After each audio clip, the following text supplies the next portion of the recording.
Mga rason ng apostasy or pagtalikod sa pananampalataya or pagbabackslide. So, may iba't ibang kadahilan kung bakit ang tao na nananampalataya or nag-start na makilala ang Diyos ay tumatalikod.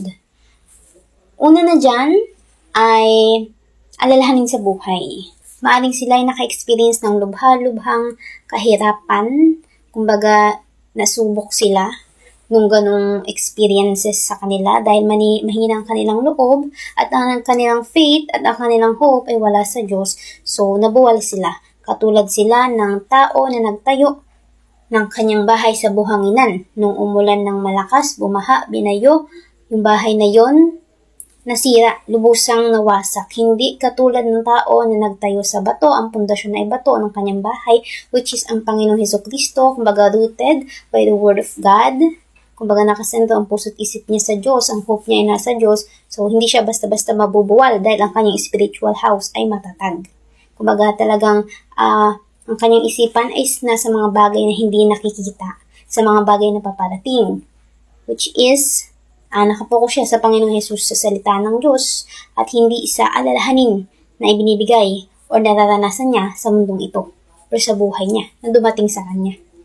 Pangalawa, may unrepented sin siya. So, ito yung mga sin na itinatago niya sa Diyos. Ngunit nga po, diba, wala tayong may tatago sa Diyos. Lahat ay hayag sa kanyang paningin, nasisiyasat niya ang ating puso, ang ating iniisip. So, meron siyang unrepented sin or mga bagay na hindi niya pa ipinagre-repent, hindi niya tinatalikuran, hindi niya pa binibitawan, na may kaugnayan sa pagnanasa ng kanyang laman, gayon din patungkol sa pagpapayaman, ganun din sa mga pangarap niya pa sa buhay na to, ganun din sa ayaw niya pang iwan ang mundong to, yung puso-isip niya ay nandito pa, at ayaw niya pang dumating ang Diyos, at gayon din, natatakot siya na dumating ang Diyos kasi nga, nafe-feel niya na meron pa siyang unrepented sin or may kasalanan pa siya na nagawa at hindi niya pa na ipagre-repent. So, iyan po yun. Pangatlo, katulad nga ng nabanggit din kanina, yung puso nila at isip nila ay nasa mundong pang to. Gusto pa nilang maaring makapagtapos sa pag-aaral, maabot yung ganito, makapag-business ng ganyan, makapag-travel, at kung ano pa man ay binibigay na kasiyahan at kagalakan sa puso na nagmumula sa mundong to. So dahil doon, ayaw pa nila iwan at para sa kanila, siguro may mindset sila na boring nga sa heaven. And also, nag-i-enjoy sila dito sa mundong to Puso at isip nila ay narito, kaya natatakot pa sila at ayaw pa nilang dumating ang Diyos. Kaya may mga tao kayo na may encounter na nagsasabi na matagal pa naman dumating yon o kaya naman wag ka naman magsabi ng ganyan o kaya naman wag naman sana, di ba? Kumbaga yung hope, yung puso nila, yung identity nila ay nasa mundong to, kaya ayaw nilang iwan ang mundong to kasi ang mundong to ay naka-predestined.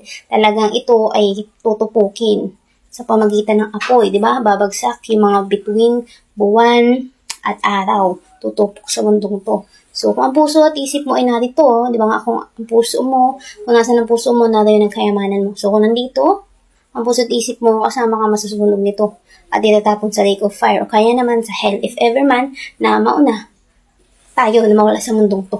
Or, mismo, makita natin through our own eyes ang pagdating ng Panginoong Jesus. So, iyon po yun. Pang-apat, hindi nagbabasa ng Word of God. So, maaring yung taong to ay nag-start na sa kanyang paglakad sa Panginoon, nagpo-post na siya ng mga Bible verses, ng mga chapters, ng may katungkulan about sa Panginoong Jesus, mga awareness about spiritual things, pero ang puso niya ay malayo sa Diyos. So, iyon po yun. Kasi nga, hindi siya nagbabasa ng salita ng Diyos. Hindi niya araw-araw na binabasa, pinagninilay-nilayan. Kumbaga, dahil doon, hindi na-absorb ng kanyang puso at isip ang salita ng Diyos. At dahil doon, talagang malayo pa ang kanyang puso. Hindi niya pa totally tinanggap yung free gift, yung salvation. Kasi, kapag tinanggap mo yun, di ba, free ang salvation. At kapag tinanggap mo yun, mapapasayo yun. Ngunit, syempre, may proseso. Talagang babaguhin ka. Kaya nga, diba, kapag tinanggap natin ang Panginoong Hesukristo, ang salita ng Diyos, at itinanim natin sa ating puso't isipan, ang kasunod nun ay ang Holy Spirit, ang patnubay na magtuturo sa atin ng mga bagay-bagay. At galing din ang siya maghuhugas sa atin para tayo maging bagong nilalang. Yung ating puso't isipan na rebellious at disobedience sa Diyos, mawawala na yon dahil sa Holy Spirit na naghuhugas sa atin.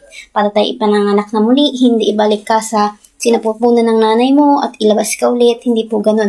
Kundi ang puso't isip niyo po ay bago na.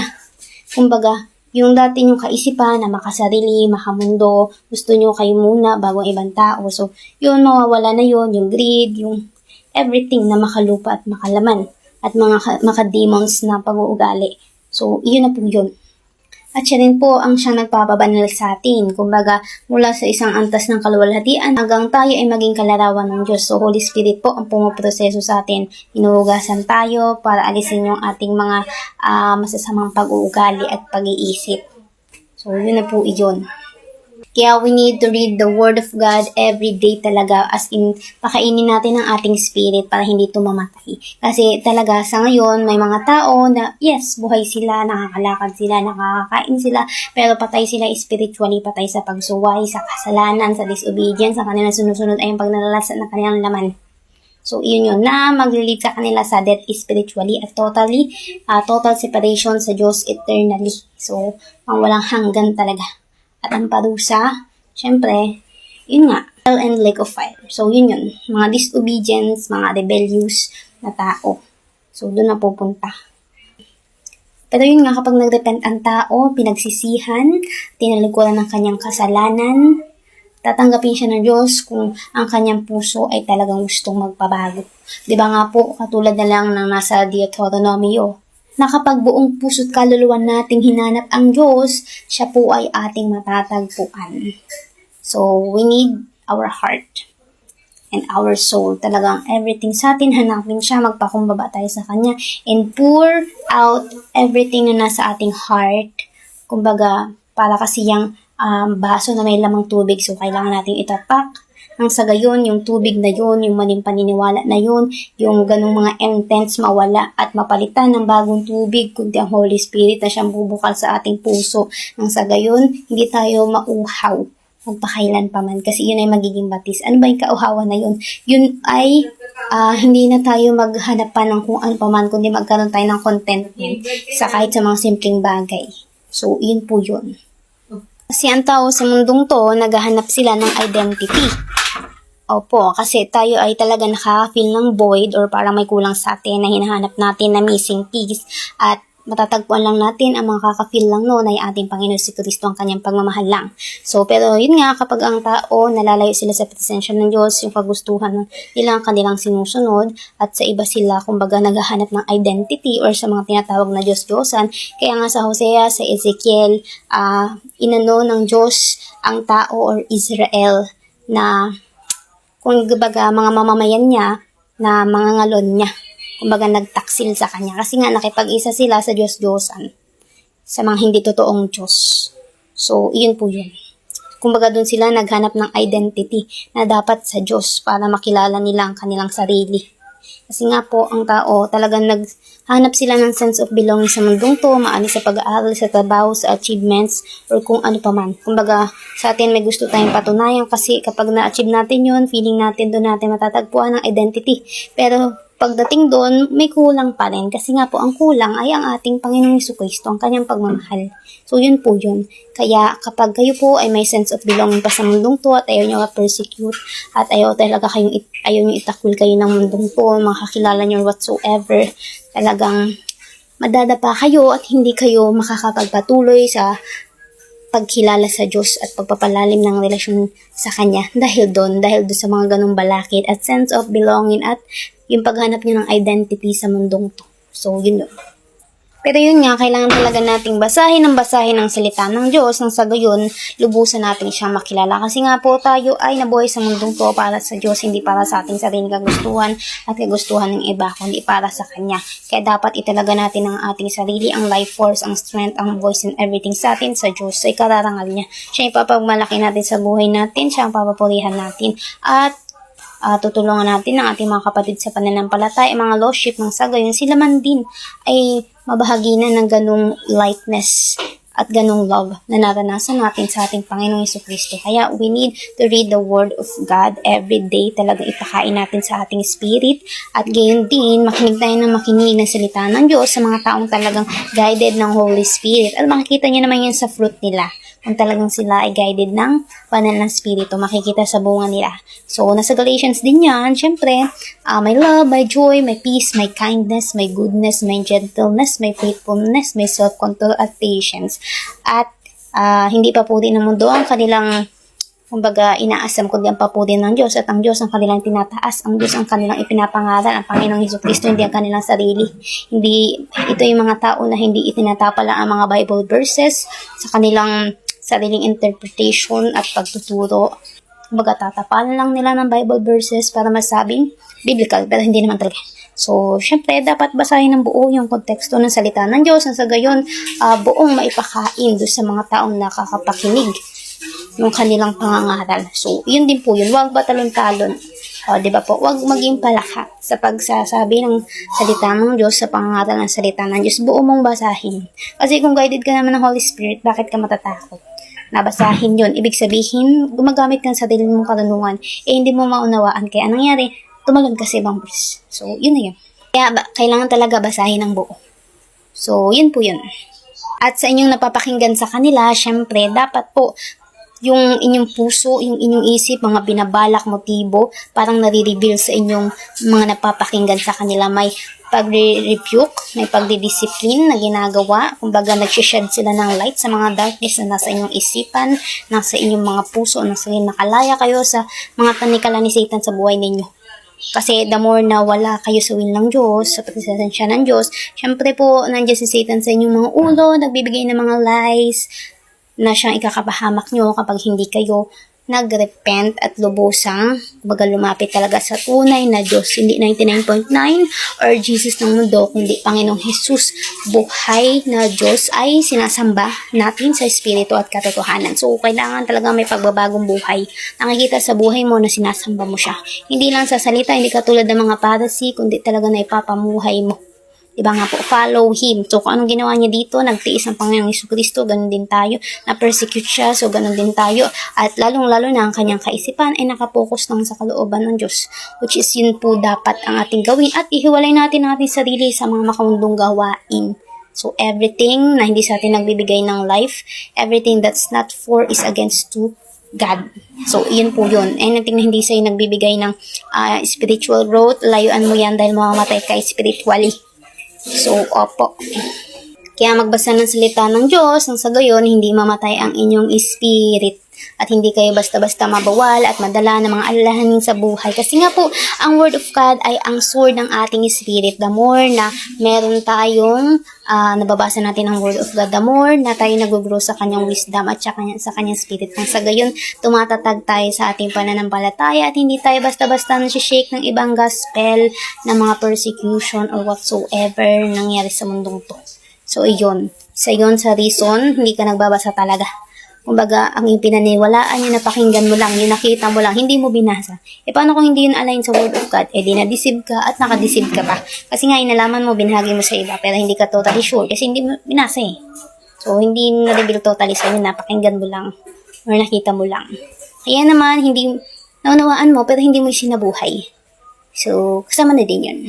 Panglima, kulang sa prayer. So, may mga tao kasi, na-experience ko din to, na-schedule lang yung pag-pray. So, diba? So, diba nga po ang prayer ay conversation natin sa Diyos. So, the more na tayo ay nakikipag-usap sa Panginoon sa pamamagitan ng pagdarasal, syempre, lumalalim din ang ating relasyon sa Kanya. At doon din, sa pakikipag-usap natin sa Kanya, pag nagtatanong tayo, inireveal na sa atin through the Holy Spirit and other things. Kumbaga, kapag nagtanong tayo about sa Word of God na hindi natin maunawaan, o kaya naman about sa buhay natin na nangyayari sa atin kapag tinanong natin sa Kanya, nagbibigay siya ng kasagutan.